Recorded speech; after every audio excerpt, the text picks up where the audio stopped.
जुन्नर तालुक्यातील वडस धरणाच्या पाण्याची पातळी दिवसेंदिवस कमी होत चाललेली आहे.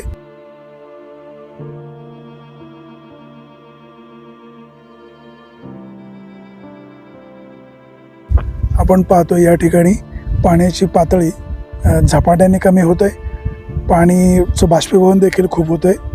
प्रचंड सूर्य आग ओकतोय आणि पाण्याची पातळी कमी होताना दिसते.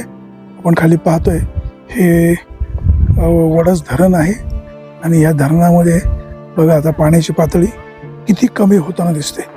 वडस धरणामधलं पाणी दिवसेंदिवस खूप कमी होत आहे. तर या धरणामध्ये ही मुलं आंघोळी करतात. आपण पाहतोय तालुक्यामध्ये अशा अनेक घटना घडत आहेत की कालव्यामध्ये बुडून किंवा शेततळ्यामध्ये बुडून मुलांचा मृत्यू होतोय. ही मुलं एवढ्या खोलवर पाण्यामध्ये गेलेली आहेत. त्यांच्या पालकांनी लक्ष देणं गरजेचं आहे. त्याचबरोबर जलसंपदा विभागाने देखील या ठिकाणी एक फ्लेक्स लावणं गरजेचं आहे की बाबा धरणाच्या पाण्यामध्ये कोणी आंघोळीला पाण्यामध्ये उतरू नका. आता यातली ही 3 मुलं जी आंघोळी करत आहेत यातला एखादा जर खोल गेला, खाली चिखलामध्ये अडकला, काही कमी जास्त झालं त्याला जबाबदार कोण? पालकांनो, तुम्ही देखील दक्ष राहा आणि काळजी घ्या. आपल्या पाल्याला धरणामध्ये पोहायला पाठवू नका अशी तुम्हाला विनंती आहे. या धरणामध्ये खूप गाळ देखील आहे. एखादा मुलगा खाली रुतला, काही कमी जास्त झालं, दुर्दैवी घटना घडली तर याला जबाबदार कोण? असाही प्रश्न या निमित्ताने निर्माण होतोय.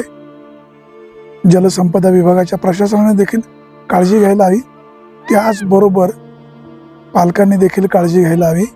एवढ्या दूरवरती पोरं गेलेले जरी पाणी कमी दिसत असलं तरी तिथे चिखल गाळ असण्याची दाट शक्यता आहे. एखादा मुलगा अडकला, पुढे एखादा विहिरीचा खड्डा असला, काही कमी जास्त झालं तर बघा मग अशा एका मुलाने दुसऱ्या मुलाला खांद्यावर घेतलेलं होतं. दुर्घटना सांगून घडत नाही, काळजी घ्या अशीच अपेक्षा. जुन्नर तालुक्यातील कोकडी प्रकल्पाच्या धरणामधील पाण्याचा साठा दिवसेंदिवस कमी होतोय. आता आपण वडस धरणावर आहोत. वडस धरणासुद्धा आपण पाहतोय पाण्याचा साठा खूप कमी झालेला आहे.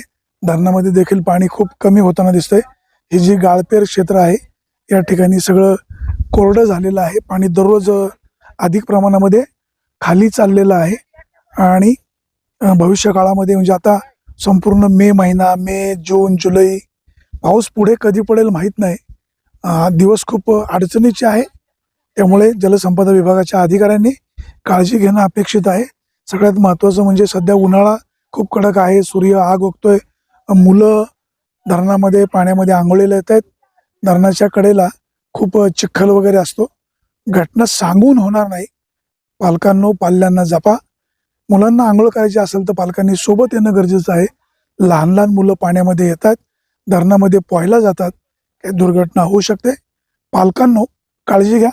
त्याचबरोबर जलसंपदा विभागाच्या अधिकाऱ्यांनो, तुम्ही देखील काळजी घ्या. धरणाच्या पाण्याचं बाष्पीभवन मोठ्या प्रमाणात होते. आता उन्हाळा अतिशय कडक आहे. पूर्व भागातील कर्जत, करमाळा, पारनेर, श्रीगोंदा या भागात तुम्हाला आता पाणी सोडावं लागणार आहे. पाणी जुन्नर तालुक्यासाठी सुद्धा राखीव ठेवणं गरजेचं आहे. आपण काळजी घ्याल अशीच अपेक्षा.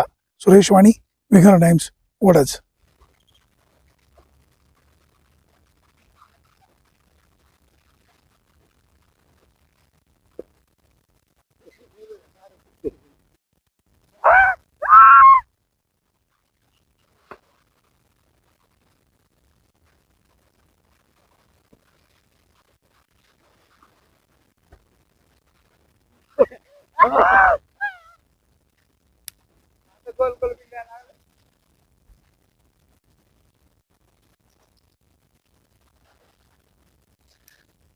तुम्ही शाळेला कितवीला रे? पोरांनो, शाळेला कितवीला आहे? अरे शाळेला कितवीला आहे? शाळेला कितवीच्या वर्गात शिकता? कितवीच्या वर्गात शिकता? 12वीच्या. जास्त खोल जाऊ नका. जास्त खोल पाण्यात जाऊ नका. जरा काळजी घ्या, काळजी. अरे चिखल आहे बाळा, पुढं पुढे चिखल आहे, चिखल. पुढे चिखल आहे, चिखल. आम्ही पार करतो अख्खं धरण. अरे गाळ आहे पुढे पोरांनो. जास्त डेअरिंग करू नका. एवढं खोलले.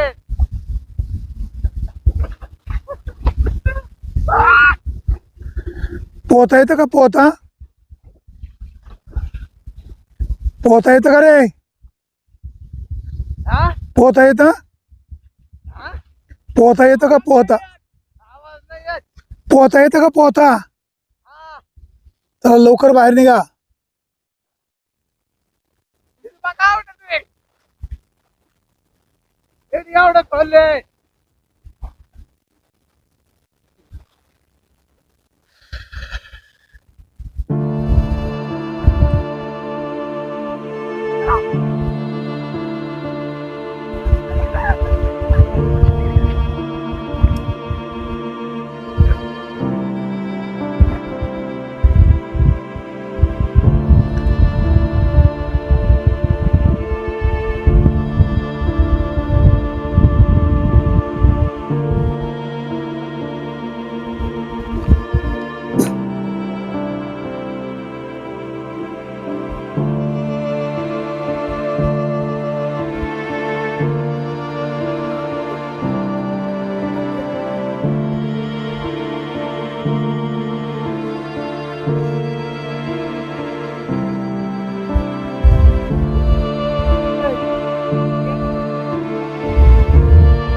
बातम्या शेतीच्या, बातम्या मातीच्या, बातम्या अन्यायाच्या, गुन्हेगारीच्या,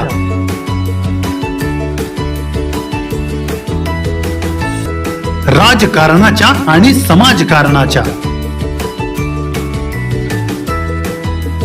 शोषणाविरुद्ध बुलंद आवाज, जनसामान्यांच्या हुंकाराची गाज, सत्कार्याला प्रोत्साहन, दुष्कृत्याला अनुशासन, निर्भीड, निस्पृह, सडेतोड, बेधडक आणि रोखटोक म्हणजेच विघ्नहर टाइम्स. शोध बातमीचा, ध्यास सत्याचा. आपलं चॅनल, आपली बातमी. सबस्क्राईब तर कराच, पण बेल आयकॉनवर क्लिक करायलाही विसरू नका.